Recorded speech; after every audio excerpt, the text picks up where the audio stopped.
दोस्तों, क्या किसी ने खूब बेहतरीन तरीके से कहा है कि प्यार में बड़ी ताकत है दुनिया को झुकाने की। प्यार में बड़ी ताकत है दुनिया को झुकाने की।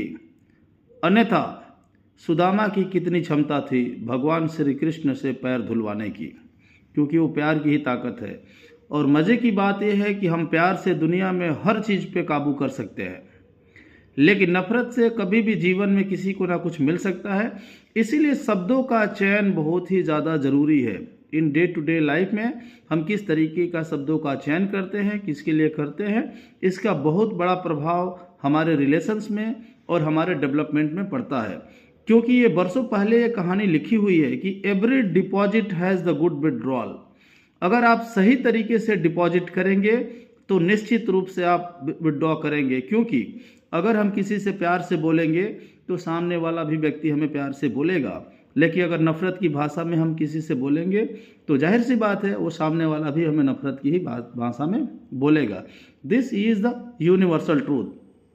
तो इसमें मैं आपको बताना चाहता हूं दोस्तों कि बड़े अच्छे तरीके से किसी ने बताया हुआ है कि आदमी जब पैदा होता है, जब आदमी पैदा होता है तो पैदा होने के साथ में ही उसकी जीभ आती है।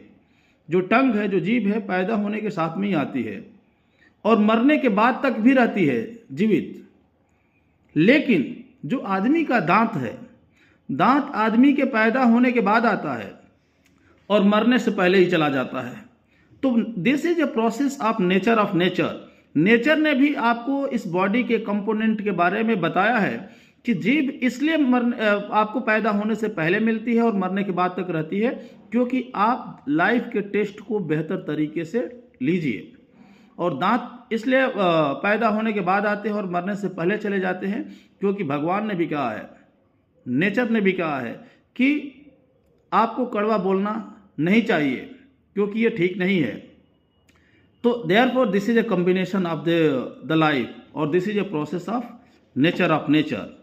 सो दोस्तों, मेरे कहने का मकसद, हमारे बताने का मकसद ये है कि हमें अपने संबंध को बेहतर से बेहतर तरीके से बना करके रखना चाहिए और शब्दों के चयन का ठीक तरीके से हमें इस्तेमाल करना चाहिए कि कहाँ पे हमें किस तरीके से बातें करने की आवश्यकता है। इससे क्या है कि हमारे हेल्दी लाइफ और रिलेशंस हमारे ठीक तरीके से रहेंगे।